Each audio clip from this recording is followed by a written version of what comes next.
नमस्कार दोस्तों, स्वागत है आपका अपने प्लेटफॉर्म योगेंद्र टाइम्स पर। मैं योगेंद्र तिवारी आपके लिए एक विशेष सेशन लेकर आया हूं। इसमें हम पीजीटी जो पेपर हुआ है आज अर्थात 17 अगस्त को, इसके बारे में हम थोड़ी सी चर्चा करेंगे। हम देखेंगे किस तरीके के प्रश्न आए हैं और ऐसे कैंडिडेट्स, ऐसे अभ्यर्थी जिनका पेपर भरते समय ओएमआर सीट में कुछ चीज़ें गलत हो गई हैं या उनको इस तरीके का कोई डाउट्स है कि उनकी ओएमआर सीट चेक होगी कि नहीं, उनके भी डाउट्स को हम क्लियर करेंगे। पहली बात, आपको एक बार हम पेपर दिखाना चाहेंगे। ये पीजीटी का आज का पेपर है। आप पहला पेज, इधर रोल नंबर वगैरह आप भरेंगे और इसके बाद पहला पेज आप खोलेंगे तो रफ कार्य के लिए है। इसके बाद ये क्वेश्चंस स्टार्ट होते हैं इसमें, ठीक है। आप हमारे पास सी सीरीज है। सी सीरीज का पहला ही क्वेश्चन है, मंगल पांडे किस रेजिमेंट का सिपाही था, ठीक। अर्थात मैंने आपको ये बता दिया, पहला ही क्वेश्चन आप देखेंगे इतिहास से संबंधित तो इस तरीके का है कि कोई भी आदमी जो अदना सा भी हो, क्यों ना तिनका ही क्यों ना हो प्रतियोगिता के क्षेत्र का, वो आराम से कर लेगा। तो अगर हम क्वेश्चन को आपको बताएं कि किन किन टॉपिक से क्वेश्चन आए हैं, बताते चले थोड़ा। जो लोग भविष्य में पीजीटी के लिए जाना चाहते हैं उनके लिए थोड़ी सी बात कुछ बताते हैं। जैसे 125 क्वेश्चन टोटल है, इसको ध्यान रखिएगा। 125 क्वेश्चन टोटल हैं और अभी ये परीक्षा 9:30 से 11:30 बजे के बीच में संपन्न हुई है। अर्थात आपके पास जो टाइम ड्यूरेशन है वो लगभग 2 घंटे आपके पास टोटल है। और इसका पूर्णांक दोस्तों याद रखिएगा 425 नंबर का पूर्णांक है, ठीक। 425 नंबर का इसका मैक्सिमम मार्क्स आपको गेन करें। देखिएगा इस बार का जो पेपर रहा वो ऐसा कुछ भी नहीं रहा कि पिछली बार से जो ट्रेंड रहा हो उसमें कोई बहुत बड़ा बदलाव आया हो। पेपर सामान्य ही रहा है। हम आपको कट ऑफ भी बताएंगे कितनी कट ऑफ होनी चाहिए या हो सकती है। देखिएगा जो पेपर में बेसिकली बड़े बड़े मुद्दे हम बात करें, जैसे अकबर अर्थात मुगल काल से बहुत ज़्यादा प्रश्न बने हैं। लगभग 3 से 4 क्वेश्चन सिर्फ और सिर्फ अकबर से पूछे गए हैं। दूसरी बात, अगर हम ऐसे देखें, हम आपको बड़े बड़े पार्ट्स बता रहे हैं जहां से क्वेश्चन पूछे। कुषाणों से प्रश्न पूछे गए हैं, वो भी 1-2 नहीं, लगभग 3 या 4 प्रश्न ऐसे पूछे गए हैं सिर्फ कुषाणों से। आप इसके बाद देखेंगे कुषाणों के बाद से गुप्तों से प्रश्न पूछे गए और 2 प्रश्न गुप्त से आ रहा है, ठीक। और आपको बताते चले, अगर आपने योगेंद्र टाइम्स की जो 300 क्वेश्चन की हमने हिस्ट्री की सीरीज करवाई थी, आप सोचिएगा जबकि हमने अभी तक हमने हिस्ट्री को पढ़ाया नहीं है, खास करके पीजीटी या हायर लेवल के हिसाब से, ठीक। फिर भी आप जब हिस्ट्री की क्विज को सॉल्व कर लेंगे 300 क्वेश्चन की, उसमें से देखेंगे लगभग 50 क्वेश्चन, ध्यान रखिएगा 50 क्वेश्चन आपको मिल जाएंगे। और क्विज का मेंशन मैं डिस्क्रिप्शन बॉक्स में कर दे रहा हूं, आप वहां से देख सकते हैं, ठीक। ऐसा नहीं कि वहां पे डायरेक्ट क्वेश्चन के ही बारे में कह रहा हूं, आप क्वेश्चन को देखेंगे। मैंने जो डिस्क्राइब करवाया है, कई चीजें अनायास वैसे की वैसे ही पूछ ली गई हैं। जैसे कर्नाटक युद्ध के बारे में मैंने बताया है, वैसे पूछ लिया गया है, ठीक। गुफाओं के बारे में मैंने बताया है, महाराष्ट्र की काले गुफा ऐसे तुरंत पूछ लिया उसको, ठीक है। मंगल पांडे को मैंने बताया है, तुरंत पूछ लिया। वैसे जैन धर्म किस उसके जो ग्रंथ हैं किस भाषा में रहे हैं मैंने बताया, उसको सारा तुरंत का वैसे। अकबर को मैंने विस्तृत रूप से बताया, वैसे का वैसे पूछ लिया। कुषाणों को पूछा है, चोलों को पूछा। याद रखिएगा चोल यहाँ पे महत्वपूर्ण टॉपिक हैं और यहाँ से लगभग 5 क्वेश्चन के आसपास चोलों से पूछे गए हैं। आधुनिक भारत में अगर आप आ पाएंगे, इधर आप थोड़ा सा अगर पीछे चले गए हम, तो हड़प्पा से प्रश्नों का थोड़ा सा अभाव दिखता है। वैदिक कल्चर से प्रश्न पूछे गए हैं 4 प्रश्न के आसपास। वैदिक जो संस्कृति रही है उससे भी प्रश्न बढ़िया से पूछे गए हैं। तो आप देखेंगे वैदिक संस्कृति के बाद से एक क्रम आ जाता है कि मौर्य काल भी पूछा गया, खास करके उसमें आप देखेंगे अशोक को पूछा गया और अशोक से प्रश्न बना है, लगभग 2 प्रश्न ये आया है, ठीक। तो इसका मतलब ये हमें एक जानकारी आराम से मिल रही कि आप देखेंगे जो टॉपिक फेमस हैं, आप इसके बाद अगर सल्तनत काल पे आएंगे, ध्यान रखिएगा 50 क्वेश्चन सीधे हमारे सेशन से पूछे गए हैं। ये बताता है कि हम आपके प्रति कितने डेडिकेटेड हैं, हमारे सेशंस आपके लिए आने वाली परीक्षाओं के लिए कितने महत्वपूर्ण हैं, ठीक। भले ही ये हो कि वो अभी स्पेशली पीजीटी के लिए नहीं चलाए गए थे, फिर भी लेकिन वो क्वेश्चंस फंसे हैं।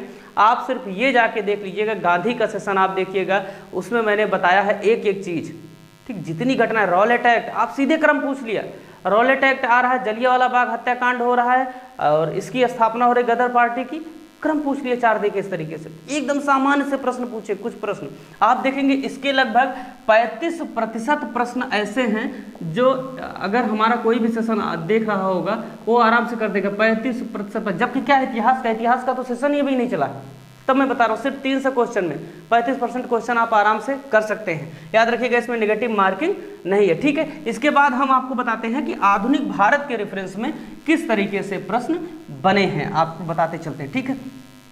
जैसे 2 मुद्दों पर हम विशेष चर्चा करेंगे। एक तो आधुनिक भारत के रेफरेंस में, आधुनिक भारत के रेफरेंस में आप देखेंगे तो 1857 के विद्रोह को पूछा गया है, और जो हमने रणनीति बताई थी खास करके पीईटी के लिए रणनीति, वो रणनीति हर एक परीक्षा के लिए आपके लिए लागू है। हमने उसको पेट के संदर्भ में बताया था, आप किसी भी संदर्भ में देखेंगे 1857 का विद्रोह बहुत ही ज्यादा महत्वपूर्ण है। लगभग 3 प्रश्न सिर्फ विद्रोह से पूछ लिए, आप सोचिएगा। और एक चीज आपको बताना चाहूंगा, इसने 2 यात्रियों के बारे में पूछा। 2 प्रश्न ऐसे हैं जो यात्रियों से संबंधित हैं,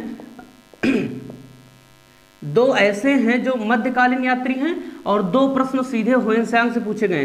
तो यात्रियों से कुल मिला के 4 प्रश्न पूछ लिए गए, ठीक। और चारों के 4 एज इट इज, चारों प्रश्न आप जाके देखेंगे योगेंद्रा टाइम्स के बहुत, हमने शुरुआती जो सेशंस किए थे उसमें हमने यात्रियों का क्रम बताया था कि कौन कौन सा यात्री कब आया था, जिसमें हमने नूनिस की चर्चा की है, हमने अब्दुल रज्जाक की चर्चा की है, हमने निकोलो कोंटी की चर्चा की, सबकी चर्चा की है, और वो सारे नाम आपसे पूछे गए। आप आराम से 4 नंबर तुरंत गेन कर लेंगे। आप अंदाजा लगा सकते हैं कि हमने उसको उस टाइम भी बोला था इस बात को कि आप अगर इस सेशन को देख रहे हैं तो आप भारत में होने वाली किसी भी परीक्षा को देंगे, आपका कुछ भी छूटने वाला नहीं है, ठीक।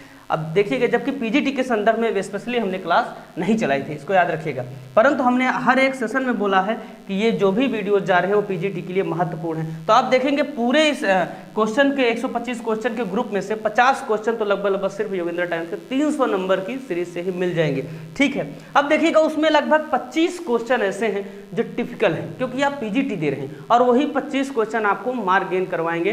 25 में से अगर आप 10 कर लेंगे तो आप आराम से बताते हैं पूरा मामला, ठीक है। आगे देखते हैं, ये हुआ मध्यकालीन भारत में 1857 पूछा गया। उसके बाद गांधी से प्रश्न बने हैं, जैसे गांधी इरविन पैक्ट हुआ, ठीक है, इरविन पैक्ट हो रहा है, इसको पूछ रहा है। मार्ले मांटो सुधार, अब देखिए मार्ले मिंटो सुधार, अब इसमें ये मतलब मैं बता रहा हूं कि आपसे प्रश्न जो पूछा इन पॉइंट्स को वहां पे शामिल किया, ऐसा नहीं डायरेक्ट यही लाइन ही पूछे मार्ले मिंटो सुधार कब हुआ, ऐसा नहीं बता रहे। पूछा है मिंटो बांटो राज करो की नीति कौन लाया, मिंटो, सीधे मारो आगे बढ़ो। मैं 1000 बार बताता हूँ, इसे बंटवारे का पिता कहा जाता है, सांप्रदायिकता का पिता कहा जाता है, मिंटो, तुरंत मारिए। मैंने इसको सीधे बोला है अपने सेशन में, मैंने सीधे इस लाइन को बताई क्विज वाले सेशन में, ठीक है। आप देखिए कई क्वेश्चन सिर्फ डिस्क्रिप्शन में जो करवाता हूँ, किताब आप जाइए, किताब आप देखिए 3-4 किताबें पूछा, सारी सारी मैंने बताई हैं, लगभग कुल मिला के 5 से 6 किताब पूछा है इस पेपर में। परंतु आप देखेंगे तो लगभग 3 से 4 क्वेश्चन किताबें आपको मिलेंगी वहाँ से सीधे के सीधे। रेहला के बारे में पूछा है, रेहला मैंने आपको पढ़ाया है, ठीक है। अब देखिए अब कितने प्रश्न हैं जो सीधे के सीधे आपको बताएंगे। गुप्त काल में ताम्र मुद्दा, ये सब मैंने डिस्कस किया। महावीर जैन ने अपने उद्देश्यों के प्रचार के लिए किस भाषा का प्रयोग किया, ये सब मैंने आपको बताया है। अब देखिए ये प्रश्न क्वेश्चन नंबर 12 आप देख सकते हैं, निम्नलिखित वायसरायों में से किसने फूट डालो और राज करो की नीति अपनाई। अभी मैंने बताया इस चीज को हमने क्विज में मेंशन किया, आप उसको जाके सुनेंगे, इसीलिए कहता हूँ क्विज बार बार सुनिए। देखिए यंग बंगाल आंदोलन किसने चलाया, डेरोजियो, इसको चिल्ला के मैंने बताया था कि यंग बंगाल आंदोलन, याद कर लीजिए, डेरोजियो बहुत पूछता है, बंगाल के युवाओं का एक तरीके से अभिनेता था ये व्यक्ति, ठीक है। तो इस तरीके के प्रश्न आपके बने। देखिए कार्ले चैत्र के बारे में सीधे पूछा, अगर आप मेरा सेशन सुने हैं उस चीज़ को, महाराष्ट्र एक ही ऑप्शन में तुरंत आप लगा देंगे, आपको कुछ करना ही नहीं है, ठीक है।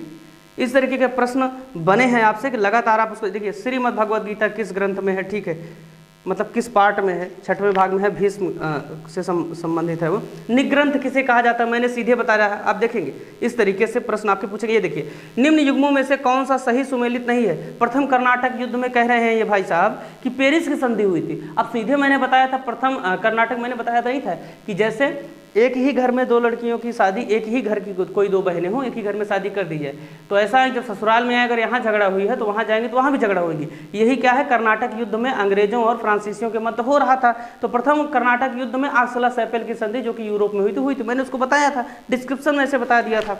ठीक, इस तरीके का प्रश्न आप देखेंगे बहुत ज़्यादा। कुछ संवाद कॉमेडी नामक अखबार मैंने बताया है, आपको सीधे बताया है। ठीक है, पूछा गया है।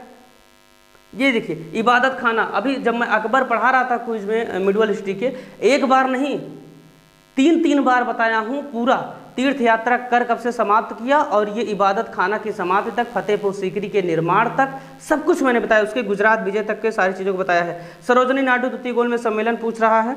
ठीक है, इसको मैंने आपको बताया है। ठीक है, और आप आइए एक क्वेश्चन, ये राजारोहण के बाद शिवाजी का प्रारंभिक अभियान किसके विरुद्ध था? शिवाजी को मैंने बताया, जन्म बताया, गुरु बताया, अभियान बताया, सब बताया। किसमें बताया? जहांगीर के सेशन में बताया आपको। ठीक है, इसके बाद आप देखिए क्वेश्चन, आप देखते चलिए, बस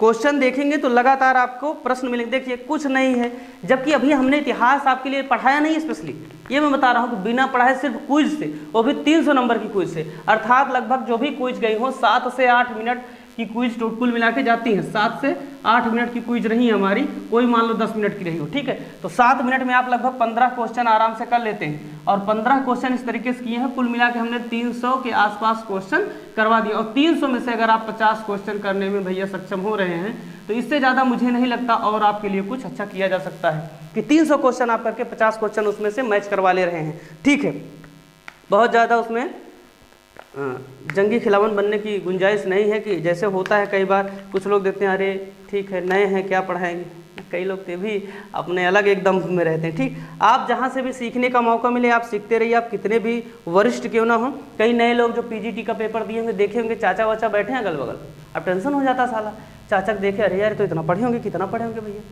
ना, चाचा इसे पढ़े हैं, लेकिन चाचा क्या करते हैं, सुबह उठ के चाची की गाली सुनते हैं, बच्चे हैं फीस जमा करनी है, ट्यूशन फीस देनी, स्कूल ले जाना, कोरोना काल आ गया पढ़ भी नहीं रहे, दिन भर चिल्ला रहे हैं ना, तो उनको टेंशन है और तुमको टेंशन नहीं, तुमको अलग टाइप का टेंशन है, उस टेंशन से दूर हो और पढ़ाई लिखाई करो। ठीक है भैया, देखो सीधे अब मैं बता रहा हूँ क्वेश्चन किस तरीके। लखनऊ में 1857 की क्रांति का नेतृत्व कौन कर रहा था? बताओ, बताया था। झांसी की रानी के मुद्दे मुझे याद है, मैंने इस पर बात कही थी कि झांसी की रानी उन्हीं का नया ऐसे नेता बना दिया, उसमें मैंने बताया था ये महिला भी बेगम हजरत महल के बारे में मैंने थोड़ा सा चर्चा वहाँ पे की थी। आप देखिए अब्दुल रज्जाक फारस का राजदूत विजयनगर के किस शासक के दरबार, मैंने बताया था रज्जाक में 2 जा है, क्या बताया था मुझे याद है, जब मैं करवाया था आप जाइएगा उसमें राजदूतों का क्रम मैंने 2 उस पर वीडियो बनाए हैं, हिस्ट्री के प्लेलिस्ट में जाइएगा, हिस्ट्री सेशन में आप जैसे एंट्री मारेंगे आपको ये चीज़ मिलेगी। अब्दुल रज्जाक फारस का राजदूत विजयनगर के किस शासक के दरबार में, तो मैंने बताया था 2 जा हैं, तो द्वितीय हो जाएगा सीधे। कौन था द्वितीय? देवराय द्वितीय, बताया था सब, वहाँ पर आपको मैंने याद करवाया था बकायदे। देख रहे हैं सीधे प्रश्न क्विज से ही सीधे के सीधे पूछ लिए गए हैं। एक ये देखो भाई, आ जाओ आ जाओ आ जाओ आ जाओ, देखो बच्चा, भारत आने वाले विदेशी यात्रियों में निम्न में से कौन सा पुर्तगाली नहीं था? आप कहेंगे इसको तो आप बताए नहीं, देखिए कैसे बताए हैं, एक लाइन सीधे, तुमको हमारी क्विज ही भैया याद रखनी है आपको। देखिए आगे क्वेश्चन आपको बताते हैं कौन कौन से प्रश्न यहाँ पे बने हुए हैं, जो 1833 का एक्ट पूछा है। ठीक है, इसको आपको थोड़ा सा पढ़ना पड़ेगा। देखिए कुछ चीज़ें ऐसी पूछी चुकी है, दक्कन ये एग्रीकल्चरल रिलीफ फंड एक्ट एक जारी किया गया था, वो मैंने वहाँ पे चर्चा की थी। ठीक है, ये मध्यस्थ देवता मैंने बताया था, आग जलाया जाता है, आग को माना जाता है, आग धरती को जलाएंगे तो आसमान तक जाएगी, ये दोनों के देवताओं को जोड़ती है, धरती और आसमान के देवताओं को। देख लीजिए सीधे के सीधे पूछा, रॉबर्ट ब्रूसफुट सब पूछा, लगभग 50 से ज़्यादा प्रश्न आए हैं। गदर पार्टी एक साप्ताहिक पत्रिका प्रकाशन का वो सीधे डेट पूछा। अब आप अगर 1913 पढ़ें तो 1913 2 ऑप्शन में आ गया, 1 नवंबर 1 दिसंबर, ठंडी में स्थापना हो रही है, 1 नवंबर को स्थापना हो रही है, इसको सब याद रखिए आराम से।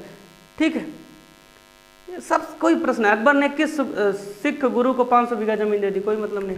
ठीक है, किसको दिया था? ऑप्शन में आप इसको देख सकते हैं, अमरदास। ठीक, तो इस तरीके के प्रश्न रहे हैं जिसको आप आसानी के साथ कर सकते हैं, कोई उसमें बहुत। आत्मीय सभा मैंने बताया है, आत्मीय सभा की स्थापना कभी, तो सीधे प्रश्न, जबकि हिस्ट्री के पीजीटी के लिए विशेष रूप से हमने कुछ अलग से काम नहीं किया था कि आपको पढ़ाया हो, सिर्फ क्विज ही 300 नंबर की दी थी, और कोई भी पेपर क्यों ना हो वहीं से प्रश्न बनेंगे, अगर वहाँ से बन रहा है तो उसी चीज़ से प्रश्न पूछे जाएंगे, इसको आप याद रखिए। देखिए अब इसमें थोड़ा सा अलग टाइप के प्रश्न पूछा है, जैसे मिडवल हिस्ट्री में थोड़ा सा वो डीप चला गया है। ठीक, तो डीप चला गया, क्योंकि आप पीजीटी का पेपर देने जा रहे हैं तो पीजीटी के पेपर में कुछ चीज़ें तो होंगी ही होंगी ना। अब लेकिन ये देखिए एक क्वेश्चन ये भी देख लीजिए, गांधी इरविन समझौते के बाद निम्नलिखित घटनाओं में से कौन सी घटना घटित हुई, बताइए ना। गांधी इरविन जब समझौता हुआ 5 मार्च 1931 को, तो इस समझौते के बाद उतनी गोलमेज में सीधे कांग्रेस ने पार्टिसिपेट किया, इसके पहले वाले में नहीं गई थी, खत्म कहानी ना। देख रहे हैं, बहुत सरल चीज़ पूछा है। विजयनगर साम्राज्य के किस शासक ने चीन में राजदूत बेचा, सीधे मैंने बताया ये सब, आप जाके उसको देखिए आराम से, मौज करिए, कोई दिक्कत की बात नहीं है ना। अब देखो भैया किस किस तरीके से प्रश्न पूछे हैं आप इसको देख सकते हैं। एक प्रश्न पूछा है ये, निम्नलिखित वायसराय में से किसने भारतीय जनमत को संतुष्ट करने के लिए बंगाल विभाजन को रद्द कर दिया।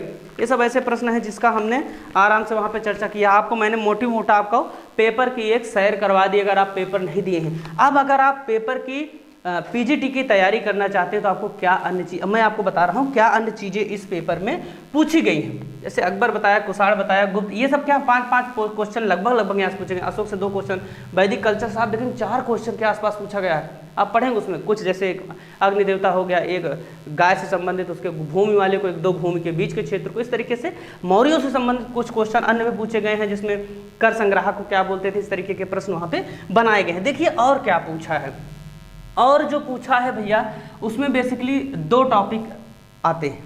पहला तो ये कि आप देखेंगे बलबन को पूछा है, ठीक, बलबन से लगभग 2 प्रश्न सीधे शामिल किए गए हैं, ठीक, बलबन पूछा। अब जैसे जो कल भी अगर पेपर है, 18 को भी पेपर है इसका, तो ये लोग थोड़ा सा ध्यान दें, इसको तुरंत जाके जुट जाएं। अलाउद्दीन खिलजी तुरंत जाके पढ़िए, ये सब लगातार पूछे जा रहे हैं बिल्कुल। और एक चीज़ भैया, अलाउद्दीन खिलजी को पूछ रहा है, ठीक है, सब मैं आपको बता रहा हूँ, 1-1, 2-2 प्रश्न हर एक टॉपिक से आ रहा हूँ मैं। आप जाइए, पेट की जो रणनीति बताई है सब वहीं लागू होती है। रामबाण, एक बार में पैनासिया, उसमें कोई दिक्कत नहीं, कोई काट वाट नहीं है इन सब चीज़ों की, जो बता देंगे वही आएगा, ठीक है। ऐसा ओवर कॉन्फिडेंस नहीं, सब बता रहे हैं, आप खुद ही देख लीजिए, हमको क्या करना, आप खुद ही देखिए, ठीक है। आगे देखिए भैया, अलाउद्दीन खिलजी आप पढ़ लिए। अलाउद्दीन खिलजी पर एक काम और आपको करना है, इन्हीं के साथ जलालुद्दीन खिलजी को भी पढ़ना है। इसको थोड़ा सा, इनसे पहले आए थे, इसको याद रखिएगा, नहीं सोचेंगे बाद में आए थे। जलालुद्दीन खिलजी पढ़ लिए, ठीक है। इसके बाद आपको एमबीटी पढ़ना, मोहम्मद बिन तुगलक। 2-3 प्रश्न बने हैं कि विजयनगर किसके समय में बना, फला अभियान किसने भेजा, इस तरीके के 3 प्रश्न के आसपास एमबीटी से सिर्फ पूछे हैं, ठीक है। अर्थात एमबीटी का मतलब ये एमबीटी को ही नहीं पढ़ना, क्योंकि एमबीटी में ही 2 अन्य लोगों को भी पूछा, तो इसका मतलब पूरा तुगलक वंश पढ़ना है। और आपको इधर दिल्ली सल्तनत खूब बढ़िया से पढ़ के जाना है। मैंने पर्टिकुलर भी नाम बता दिया है, कौन कौन से शासकों के बारे में पूछा है, और ये भी बता दिया है कि किन 2 वंशों पे आपको सबसे ज़्यादा, जैसे लोधी वंश नहीं पूछा गया। एक चीज़ आपको ध्यान देनी है कि उत्तर मुगल काल नहीं पूछा है, ठीक। उत्तर मुगल आप ये फर्रुखियर, ये सियर, वो सियर, द्वितीय, तृतीय, प्रथम, चौथे, ये सब पढ़ के नहीं आना है, कुछ पूछा उछा नहीं है, ठीक है। आपको क्या पढ़ना है, एक बार फिर से अकबर पढ़ना है, इधर मुगल वाले में आप देखिएगा शाहजहां को पढ़ लीजिएगा, जहांगीर को पढ़ लीजिएगा और औरंगजेब को, बस इन्हीं 3 लोगों को पढ़ के जाइएगा, इन्हीं में से क्वेश्चन आ जाएगा। थोड़ा सा आप देख के जाइएगा शिवाजी के बारे में, शिवाजी भी पूछे गए हैं प्रश्न में। सबसे पहले इन्होंने किसको अपने नियंत्रण में लिया, ठीक है। तो हो सकता है यहाँ पे 1 प्रश्न पूछा गया है, आपके पेपर में 2 प्रश्न पूछ ले। तो जो नए लोग जुड़ रहे हैं वो भी देखते रहे किस तरीके से प्रश्न बन रहे हैं, आप पेपर भी देख सकते हैं, ठीक है। अब बात करते हैं इसकी कट ऑफ क्या हो सकती है। इसकी जो संभावित कट ऑफ है वो क्या हो सकती है पीजीटी के लिए, जो आज 17 तारीख को पेपर हुआ है उसके अनुसार। अब मैं थोड़ा सा पहले पेपर के सिस्टम पर चर्चा कर लेता हूं, किस तरीके का प्रश्न पत्र है, ठीक है। प्रश्न पत्र कुल मिला के मॉडरेट है, कोई क्वेश्चन पेपर सिंपल नहीं होता है, और जब कठिन होगा तो हम आपको बता देंगे। मॉडरेट का मतलब ये है कि कुछ सरल है तो कुछ चीज़ें कठिन भी हैं, ठीक है ना, बीच की स्थिति है, ठीक है। अब देखिए, जैसे आप पूरे पेपर को देखेंगे तो लगभग 50% ऐसे क्वेश्चन हैं जो आसानी से किए जा सकते हैं, ठीक।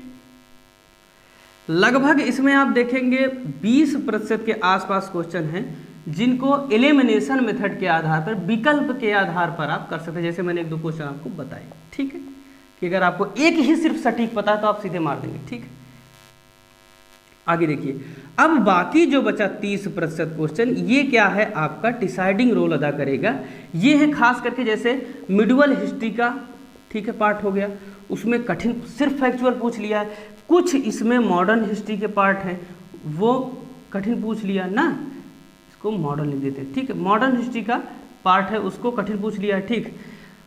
कठिन का मतलब ये क्या है, ये कठिन नहीं बनाता, ये पीसीएस की तरह पेपर नहीं बनाता कि आपको कूट में उत्तर देना है। 125 प्रश्न का एक भी क्वेश्चन ऐसा नहीं पूछा जो कूट में उत्तर देना हो, ठीक। सारा क्वेश्चन उसने ऐसा पूछा सीधे, अगर आपको आ रहा है फैक्ट तो आप करिए, नहीं तो आप जाइए, ठीक है भैया। ये मामला हो गया। तो आपको इस तरीके से प्रश्न आपको मिले हैं उसमें, और कल भी इसी तरीके के प्रश्न मिलने वाले हैं, ठीक है। अब देखिए इसकी कट ऑफ की क्या स्थिति रहेगी। इसकी कट ऑफ आप जान लीजिए 115 से लेकर 120 या 113, 115 प्लस 2 3, 115 माइनस 1 2, ठीक, इसी के आसपास इसकी कट ऑफ रहेगी 115 से 120 के बीच में। अगर आप इतने क्वेश्चन कर लिए हैं तो आप एकदम आप मान चलिएगा आपका हो जाएगा, ठीक है। कोई इसमें दिक्कत की बात नहीं है, आराम से आप निश्चिंत रहें। अगर आप फेर बदल इधर उधर दिमाग में कुछ दिक्कत है, नहीं हो पा रहा, कोई दिक्कत नहीं। आगे आपने जीआईसी लेक्चरर अगर आपने डाला तो वो आपके लिए पेपर है, और आप इसी तरीके से पैटर्न पर आसानी के साथ पढ़ सकते हैं। अब भैया उनके लिए समस्या, कुछ लोग ऐसे होते हैं जैसे जो पहली बार मान लो देने जा रहे हैं पेपर, ठीक। और दूसरी बात, ऐसे लोग जो कोई प्रैक्टिस ना किए हो खास करके पेपर की ओएमआर सीट पर, अब उनको हो जाती है दिक्कत। जैसे है क्या बता रहे हैं आपको, जैसे उनको भरना है रोल नंबर, ठीक है। अब अनुक्रमांक भरना है,